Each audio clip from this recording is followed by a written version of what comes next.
So I think there's another angle to all of this. I mean, we've talked a little bit about culture, we've talked about transformation. I'm now interested to really bring that back to your own personal perspectives on leadership. Given the team that you're now leading, relatively new, 5 months into that particular role at Cushman, what does leadership mean to you when you're managing that sort of people?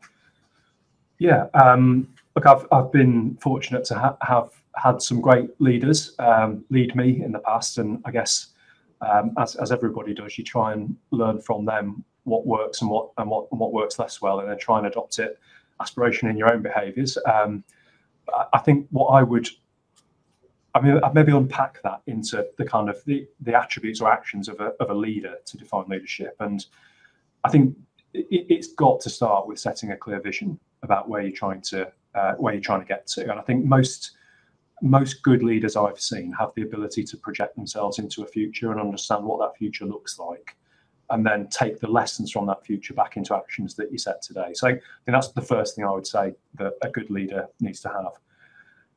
I'd say the second thing is being able to narrate that vision of the future in a compelling way. And I think, again, I look at most good leaders, and they're mostly good storytellers. They're people who can work on explaining why people should follow them on a journey, not just bark orders at people and tell them to do something without explaining it. So I think that's probably another point. Following through on what you said you were going to do is pretty important. Business is pretty difficult, and you need to be willing to stay the course and have conviction. Particularly strategy, digital transformation. These aren't things that you do in 6 months. They're long-term activities, so you need to be willing to stay the course. I get told by people, my stakeholders, that one of the most important things to them is open communication.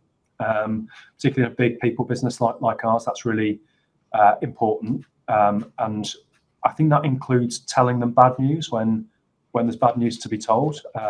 Being open about that and being willing to pivot if needed.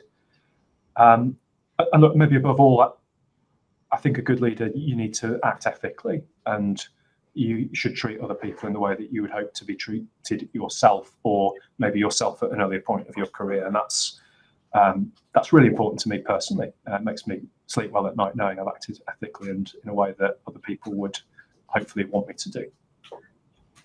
Yeah, and it's sometimes it's almost a subconscious approach, isn't it?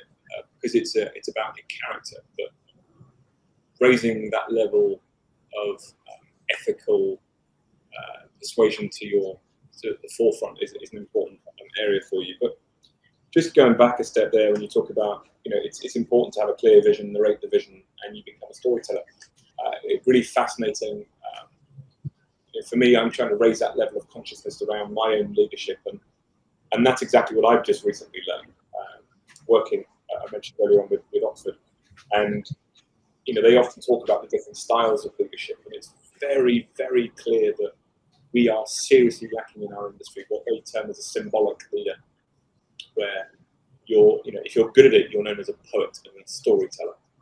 And I think you're absolutely right. And for those of you who are interested, definitely have a look at what Cushman are doing with Future Labs. There's some really interesting work that they're doing there, and obviously the work that you do with your newsletter, Richard, which I'm a big advocate of, to have that narration and thoughts and feelings around that. So definitely